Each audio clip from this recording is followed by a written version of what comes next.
I remember in 2014, San Diego Comic-Con used to be this huge event before Disney and every other company had their own convention now. It was the first convention I ever followed on Twitter because all the DC movies were coming out and they were showing the new movie trailers. Batman v Superman, Dawn of Justice. People were getting away with leaking movie trailers, so they just released the Suicide Squad trailer. And of course, Marvel were always taking over with their trailers.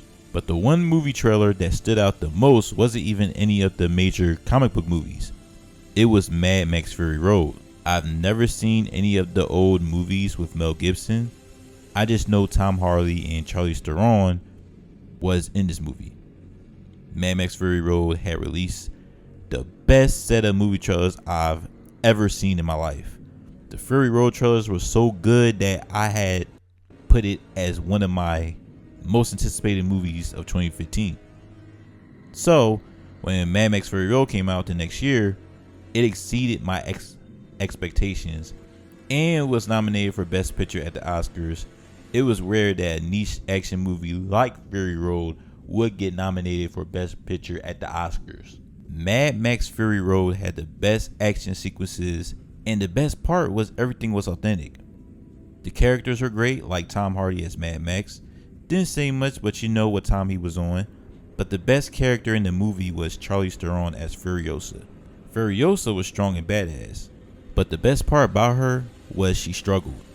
Furiosa would lose to Mad Max and even the antagonist Immortal Joe, but she would always come back for a second round, and that's what I like about her character the most.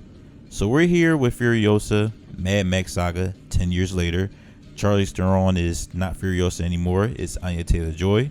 Tom Hardy's Mad Max is not a major part of the movie, and it's a prequel. Can George Miller keep the same aura that Mad Max Fury Road had almost a whole decade ago? When we watch Anya Taylor-Joy as Furiosa, will it feel similar to the same performance as Charlize Theron? Furiosa Mad Max Saga is as best of a prequel as you can make for a film like Mad Max Fury Road. Let me get this out the way right now. Furiosa is not Mad Max Fury Road. They're in the same universe, but Furiosa Mad Max Saga is slower, has lesser action than Fury Road, and it's not as executed as the previous movie. Also, you do feel a little bit of a hole that Charlize Theron and Tom Hardy as Mad Max left in Furiosa. That being said, Furiosa is one of the best prequels I watched besides a few movies that I'm probably forgetting. In the Furiosa movie, we're basically in a journey with the character of Furiosa, showing where she comes from in what they call the Greenland, how she ended up in the wasteland, and what led her to the actions she made in Mad Max Fury Road. The movie that I can describe at best for a prequel is that it was appropriate. You understand how Furiosa is so strong, tragic, and her goal saving the girls in Fury Road and surviving in the wasteland. It was like Furiosa was a movie that should have been released before Mad Max Fury Road. Anya Taylor-Joy was the perfect actress to be casted as a younger Furiosa. It's true that Anya is not as tall or had the physicality Theron had in Fury Road, but she didn't need that because she was the younger Furiosa. George Miller did a great job making me believe Anya was Theron as Furiosa. The way Anya would speak and the way she would use her body in certain points in the movie made me question if it was Theron in the movie or not. Even the kid actress that they had playing Furiosa did a great job, and the best part was all three of the actresses was able to play this character seamlessly as one. Immortal Joe was more explored in this movie. In Fury Road, I just seen Immortal Joe as this brute bad guy that just want his horse back. In Furiosa, you get to see Immortal Joe strategize, be more cunning. You understand why the War Boys follow him, and he's more threatening than he ever was in Fury Road. Chris Hemsworth character, Dementis, was great as the antagonist of the movie. The best way I can describe Dementis is that he's like a scrub in the NBA or NFL, but for some reason they can get an upper hand on an elite player.